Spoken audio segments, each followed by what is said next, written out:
You can eat right, exercise daily, and take all the right supplements, but if your footwear is wrong, it can undo everything. Most seniors underestimate how much their shoes affect their mobility, stability, posture, and even brain health. What you wear on your feet determines how confidently you move or how quickly you fall. In this guide, we expose 8 common footwear mistakes that silently steal years from your independence and reveal 3 life-changing shoe solutions that bring back balance, energy, and strength. Worn-out sneakers. Most seniors don't think twice about their shoes, especially if they still feel comfortable. But the truth is, comfort can be misleading. The sneakers you've been wearing for years might feel soft, but that softness could be hiding something harmful. Over time, sneakers lose their support. The midsole, the part that cushions your step, gets flat and hard. The arch support breaks down. And what's left is a shoe that's no longer protecting your joints. Every time you walk in worn-out sneakers, your feet hit the ground harder. That shock travels through your knees, hips, and spine. It doesn't feel like an injury, but the damage builds up slowly in the form of sore joints, stiff backs, and tight hips. The most common sign is discomfort after walking. You might notice that your legs get tired faster, your back feels tight, or your knees feel sore even if you didn't walk far. That's not just aging, that's poor shock absorption. Most people assume shoes are still good until they look broken. But by the time your sneakers look worn out, they've already lost most of their cushion. And if you wear them every day, the inside can break down in just 6 to 12 months. Even if the top of the shoe looks okay, the part you can't see, the support under your foot, may be long gone. And it's not just about comfort. Worn-out shoes can also increase your fall risk. When the sole wears down, you lose grip. Slippery floors, wet sidewalks, and uneven ground become dangerous. If the tread is flat or uneven, your balance suffers. A small slip can lead to a fall, and for seniors, one fall can mean weeks of pain, hospital visits, or even permanent injury. What used to feel like a stable step now becomes unpredictable. Your body has to work harder just to keep you upright. And when your ankles and legs are already weaker than they used to be, the risk goes up fast. Another common issue is posture. Your feet are your foundation. When the base is off, your whole body adjusts. If your shoes don't support your arches or heels, your ankles turn inward. Your knees compensate, your hips tighten, and your lower back takes the stress. That leads to chronic tension, reduced mobility, and a feeling of being stuck in your own body. It's not just about pain, it's about energy. If your shoes aren't doing their job, your body uses more effort with every step. That leaves you tired faster, even when you're doing normal daily tasks. So how do you know when it's time to replace your sneakers? Here are a few signs. The sole feels flat. The tread is worn smooth. Your shoes feel loose or too soft. Your feet hurt after walking. You start leaning to one side, or your knees and back hurt more than usual. These are all red flags. Your shoes should hold your foot firmly in place. They should give you a little bounce when you walk. And they should feel stable, not squishy or floppy. What kind of shoes should you wear? Look for sneakers that have good arch support, a strong heel cup, thick soles, and proper grip. If you're not sure what to buy, go to a store where they let you walk around and test them. Pick shoes that feel supportive, not just soft. It should feel like your foot is being held in place, not sinking. And remember, just because a shoe is expensive doesn't mean it's good. Focus on how it fits and how it functions. If you walk daily, even just for errands or chores, replace your shoes at least once a year. If you walk often or stand for long periods, replace them every 6 months. It's a small investment for a big reward, fewer injuries, less pain, and better energy. And if you've been dealing with aches and stiffness for months, switching to the right shoes can make a difference within days. Shoes are not just part of your outfit, they're part of your health. The wrong shoes won't scream when they start failing. They'll just let your body absorb the punishment until something gives out. Don't wait for a fall. Don't wait until your joints hurt every morning. Upgrade your shoes before your body forces you to. Slip-on shoes with no heel support. Slip-on shoes feel like freedom. No bending down, no laces, no hassle. You just slide your feet in and go. And for many older adults, that convenience becomes part of daily life. They're easy to wear, easy to clean, and often lightweight. But what feels easy for your hands often creates extra work for your feet and more risk for your body. Because when you wear a shoe with no heel support, your foot starts to move inside the shoe, not with it. That movement may feel small, but over time it leads to something serious. Instability, and instability is a hidden enemy. The heel is supposed to be locked in place when you walk. That gives your ankle a strong base. That gives your stride control. But when your heel floats inside a soft shell like it does with most slip-ons, your body starts to adapt. And not in a good way. You take shorter steps to keep the shoe from flying off. You start shuffling, dragging your toes just to hold the shoe on. Your hips and knees adjust to a new rhythm, one that's not based on strength, but on caution. And that cautious movement becomes your new normal.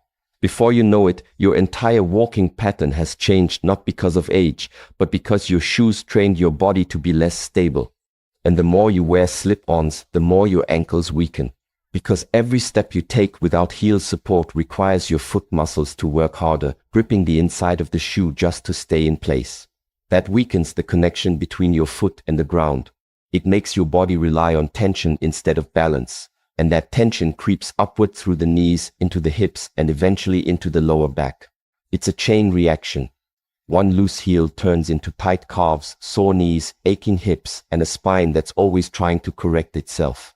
These aren't just small adjustments, they're changes to your entire movement system. Now think about how often you walk on uneven ground, sidewalk cracks, driveway slopes, wet floors, thick carpets. If your foot is floating inside a shoe with no heel structure, those surfaces become dangerous. All it takes is one shift, one step where your foot moves, but your shoe doesn't, and your balance is gone. Your body reacts. But as we age, reaction time slows, and the reflexes that used to catch us just aren't as sharp. A stumble turns into a fall becomes a fracture, and a fracture changes everything: your mobility, your independence, your confidence. And this isn't rare. Many seniors who fall weren't running or moving fast. They were walking slowly in shoes they thought were safe, the kind of shoe they've worn for years. And that's the trap. Slip-ons feel familiar. They feel soft. But that softness is not support. It's freedom without stability. And the older we get, the more our body needs structure, not softness. It needs shoes that hug the heel, support the arch, and hold the foot in place. There's also the muscle memory effect. When you shuffle to keep a shoe on, your brain starts to rewire your walking pattern. Your steps get shorter, your toe lift weakens, and you lose the natural power of your stride. That change is subtle, but over time, it leads to weaker legs, slower walking, and less balance. You become more dependent on handrails, walls, furniture, not because your body is failing, but because your shoes have trained it to do less. That's the long-term damage of slip-ons. They teach you to move less like a strong adult and more like someone already preparing to fall. So what should you wear instead? It doesn't mean you need heavy boots or complicated footwear. It means choosing shoes with a structured heel, good grip, and a secure fit. If laces are hard to tie, go for Velcro or elastic no-tie systems. What matters is that your foot stays locked in, not floating. You should feel stable the moment your heel hits the shoe. When you lift your foot, the shoe should move with you, not lag behind. That's real support. That's what your joints are asking for, even if they don't say it out loud. And don't wait for pain to tell you something's wrong. Watch your steps. Are you dragging your feet more? Leaning forward slightly? Taking smaller steps without realizing it? Those are early signs of gait breakdown, and your shoes might be leading the way. Ask yourself honestly, are your shoes helping you walk better or just easier to put on? Because easy is not always safe, and safe doesn't always. The eyes can also be shut. For me, the advantage of doing these things, what is nowadays maybe known as meditative practices, is that you have consciously actually shut down the senses of the body. So once the senses of the body, your inside world with the outside world, is in a way not connected anymore, or there are no disturbances, that means you can be very intimate with the world of your thoughts. You actually literally see the thoughts coming and also realize if you keep a thought, if a thought is more easy to let go, if other thoughts come, despite the fact you want to let them go, they still try to stay. You realize such subtleties about your mind. So, and the reason why I sit sometimes 5 minutes, sometimes 10 minutes, is just in order to make it blank. Just to blank it out. Until for myself, I feel like, okay, now it's just, I'm completely in, it feels like you're constantly in observation mode. You're just observing. You are not an actor inside of there anymore. If you catch a thought, this is what I would regard as now you're becoming an actor. You're starting now to play your movie. But being in observation mode, you don't really care what type of movie is now gonna happen. You're just observing. So this is the state where I wait until this hits in.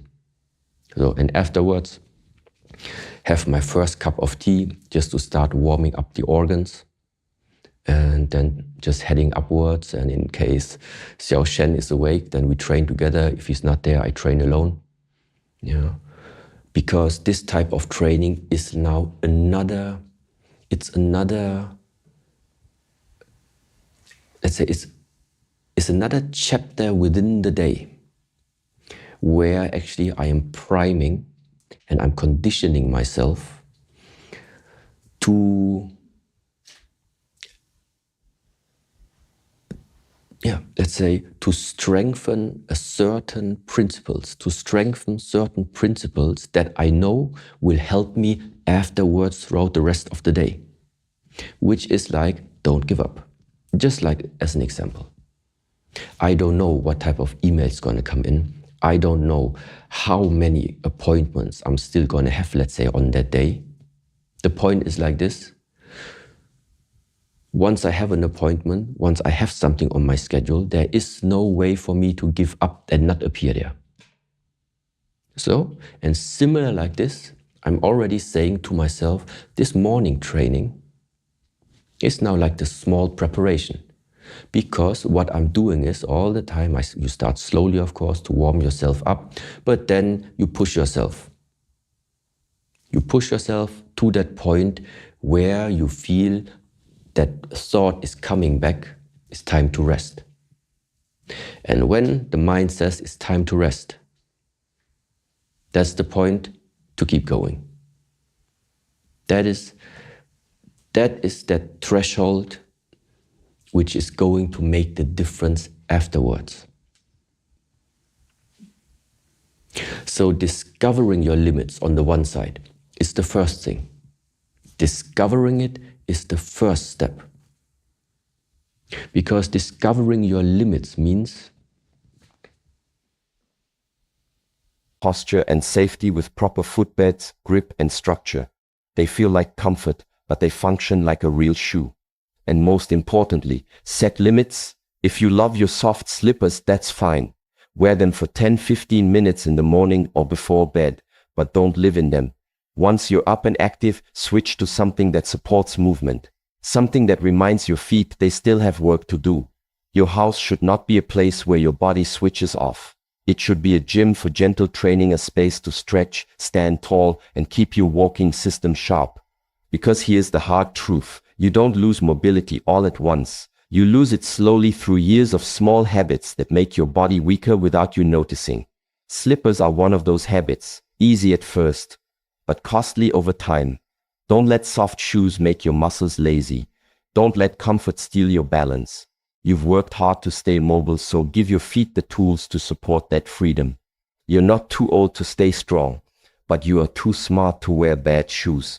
Sandals with flat soles. They feel light, easy, barely there. In warm weather, it's tempting to slip into flat sandals, flip-flops, or minimalist slides and enjoy the breeze on your feet. But what feels casual and comfortable for a few minutes can become a biomechanical problem if worn for hours, days, or an entire season. For seniors, these flat shoes are not harmless. They're quiet foot killers, silently stripping away your support, strength, and stability with every step. The first thing to understand is that most flat sandals, especially flip-flops and thin-soled slides, offer zero arch support. That means your foot, especially the midsection, is doing all the work of absorbing shock every time you hit the ground. Without a supportive arch, the foot collapses inward, a movement called overpronation. This might not sound like a big deal, but that inward roll causes a chain reaction through the body. When the foot flattens, the knee rotates inward, the hip tilts, and the spine adjusts to balance your posture. And now, what started as simple foot fatigue becomes a full body misalignment, leading to chronic knee strain, hip pain, lower back tension, and stiffness throughout your entire walking system. One of the most common side effects of flat sandals is plantar fasciitis, the stabbing heel pain that shows up first thing in the morning or after sitting. It's caused by strain on the thick band of tissue that supports your arch. When you wear flat shoes with no arch support, this tissue stretches and tears microscopically over time. The result? That sharp pain in your heel that makes walking feel like punishment. And if that's not enough, these sandals also contribute to Achilles tendonitis, inflammation in the tendon that connects your calf to your heel, especially if your stride is already shortened or stiff. But the danger doesn't end with poor arch support. Many flat sandals are also loose and flimsy, offering little to no grip around the heel or midfoot. This forces your toes to grip the sole just to keep the shoe in place, a habit that throws off your natural walking rhythm. Instead of lifting your foot and pushing off from your big toe, as the body is designed to do, you end up dragging your feet or clenching your toes. This weakens the small muscles in your feet, reduces your gait efficiency, and makes your stride less powerful and less stable. Over time, these adjustments affect how confident you feel when walking. You may notice yourself moving slower, taking shorter steps, or feeling uneasy on uneven ground. Your brain senses the instability, and instead of encouraging movement, it starts to protect you from it. That's when hesitation creeps in. You avoid long walks. You stop going outside as much. You begin to lose the very mobility that keeps you independent. Not because your legs are weak, but because your shoes are teaching your body to fear the ground. And this all happens without a warning. Flat sandals don't cause a dramatic injury. They don't leave bruises or cause instant pain. They just allow tiny dysfunctions to build up until your joints feel unstable and your muscles give out sooner than they should. You begin blaming your age for the discomfort when really the problem started at your feet. So what should you wear instead? The solution isn't to avoid sandals altogether. It's to choose ones with structure and support. Look for sandals that have a molded footbed with arch support, a firm heel cup, and adjustable straps that secure the foot in place. Your foot should not slide when you walk. It should feel gently held stable, upright, and aligned.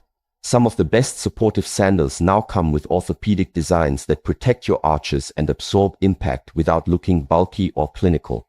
You don't have to give up comfort. You just need to redefine it. Also, consider using sandals only for short periods, not as your all-day footwear. If you'll be walking or standing for more than 15-20 minutes, switch to a proper walking shoe with full support. Use sandals for quick tasks, not long outings. And if you've been wearing flat sandals for years, now is the time to reset your stride mechanics. Walk barefoot on firm ground at home for a few minutes each day to reawaken your foot muscles. Practice calf stretches. Strengthen your arches. And most of all, listen to your pain. That dull heel ache, that calf tightness, that slight wobble on uneven ground. These are not just aging. They're signals, warnings, and your shoes may be the source. Your feet carry your entire life. They support your independence, your posture, and your confidence. But they can't do it alone. They need structure, they need reinforcement, and they need you to stop choosing footwear based on habit or convenience. Flat sandals might feel good now, but long term, they cost more than they give. Don't trade strength for softness. Don't let your shoes steal your stride. Your body still remembers how to move with power. Give it the foundation to do so. Heavy shoes or boots. Some footwear is simply too heavy for the aging body. Construction-style boots, thick-soled fashion shoes, or chunky hiking footwear can burden the legs far more than you realize. Every step turns into effort not because you're out of shape, but because your footwear is working against you. This affects older adults with even mild arthritis or neuropathy the most. Wearing heavy shoes all day fatigues the quadriceps, stresses the hips, and shortens your walking range. You may start dragging your feet to compensate or walking with locked knees. These habits lead to falls, imbalance, and faster physical decline. Lightweight shoes, on the other hand, allow for longer movement, improved posture, and more energy at the end of the day.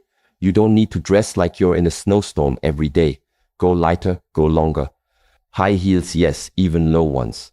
Many older women keep a pair of heels for outings, church or family gatherings, but heels don't have to be 5 inches to be dangerous. Even a 1-2 inch lift shifts your entire center of gravity forward. Your hips compensate by tilting back. Your spine adjusts. Your calf muscles shorten, and your knees carry unnatural pressure with every step. This affects not just walking, but standing. Long periods in heels, even comfortable ones, create strain in the low back and fatigue in the glutes and hamstrings.